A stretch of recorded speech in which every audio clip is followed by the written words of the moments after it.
Recording in progress. Hello, all my dear Aries friends. I've got your July forecast right here in front of me. And I think you're going to enjoy it very much. One quick announcement. On the heels of Roe v. Wade, I want to reintroduce a book I've written recently for women entitled Your First Sexual Imprinting. This goes beyond astrology. It's my own personal technique, my Take Back Your Life technique, which in this case will be to take back your life after having been abused. And it's a technique for releasing the actual trauma that you experienced, whether you were 3 years old, 6 years old, whatever. Now, if you are experiencing traumas and flashbacks, you might find this very helpful. I interviewed 10 women anonymously. They were very frank, and I think that their stories can inspire you if this is something that you'd like to pursue. So it was written with women in mind. Now, let's talk about your awesome chart for July. Oh, don't you love it? Look at all of this right here. Okay, let's start with Mars, your ruling planet. It's in the first house where it belongs. And so on a scale of 1 to 10, your patience is probably a -4, I would say. You want it now, you're ready for it now, you're ready to get it done, you're actually very hard on you. You're more impatient with yourself than you are anybody else right now. And so you may be fighting with yourself and pushing yourself more, pushing yourself. Have you returned to the gym? Have you been driving your body crazy, just giving it all you got? That's Mars in the first house. It's very strong there because that's the house it rules in the natural zodiac. It's you, baby, Aries. Okay, on the 15th, it moves into your second house of money, and that is what you're focused on. And whenever it's what you fight with and fight for. And with you putting that kind of attention on it, you're going to create more of it, right? In case you didn't get it, this can help your money. Go for it. Now, Jupiter goes retrograde in your first house. Jupiter is abundance. It's blessings from God.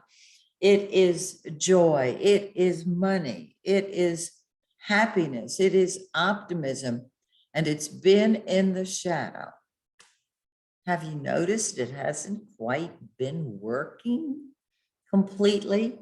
Well, on the 28th, it goes retrograde. It's a slow moving planet, so it's going to be there till November 24th. Let's just say right around Thanksgiving, because after it goes direct, it moves into the shadow. So, hey, it is what it is. However, good news is it's in your first house. And this does produce optimism and joy. And when it goes direct, oh man, look out, because you're just going to be loaded for bear. When it moves into your second house, that is when the money is going to come. I just hear all these ears perking up around the world when I said that. Yes. Okay, let's keep on going. Venus, the planet of love and money and beauty, is in your third house. And so wherever Venus is, it sheds a loving light. And so your ideas are loving. You are, there's a certain optimism wherever Venus is because it is love. This is communication. The third house is communication. Okay. First house is you, second house is your money, third house is your mind and what you say. And so you're being complimentary. You're able to say the right thing at the right time to the right person instead of leaping in and, just speaking your mind. This is wonderful. Are you writing a book, a podcast? That's Venus helping you. On the 17th, it moves into your fourth house of home, family, and real estate. And you're going to find that you are more loving of family.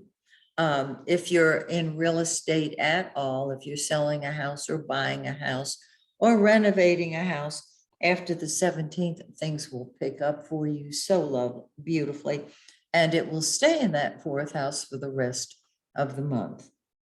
Now, Mercury is the blue planet, and Mercury is what we think about and talk about.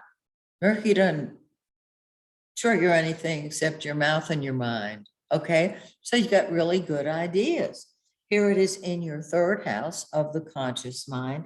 And you just, at times, a motor mouth filled with terrific ideas that you want to share with other people. I say, write that great novel or do that great podcast because your ideas are really working. On the 5th, it moves into your fourth house, which means you'll be talking to your family. You'll be communicating with them.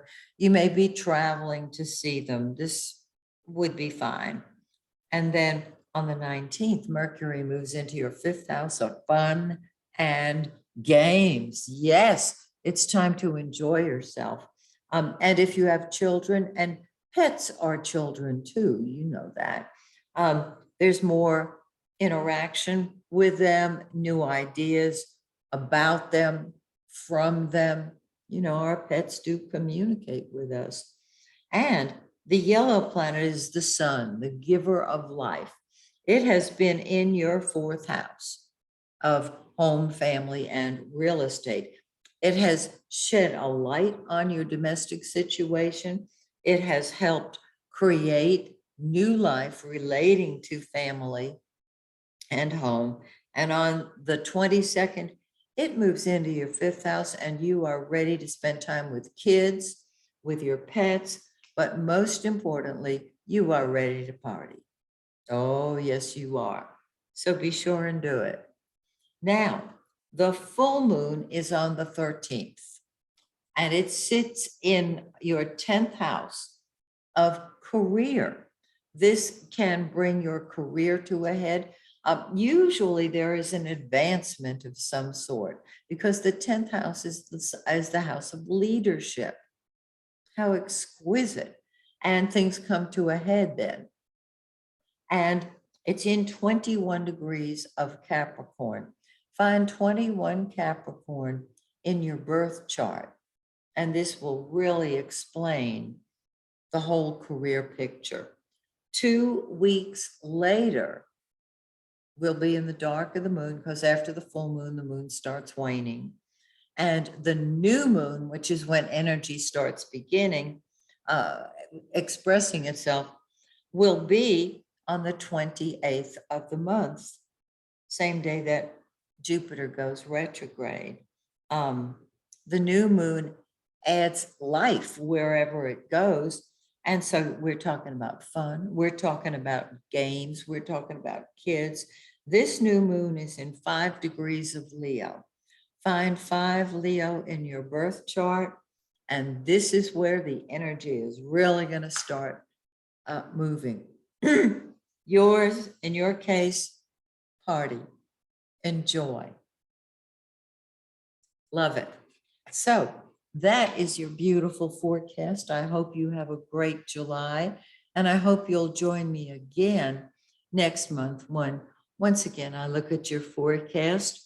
I will be conducting my, continuing to conduct my virtual full moon ceremonies. They will be, they've turned out to be really a joy for me to do. And I've loved having everybody from all over the world participate. So till we meet again, may the stars shine brightly on you and yours. Bye for now, my dear Aries friends.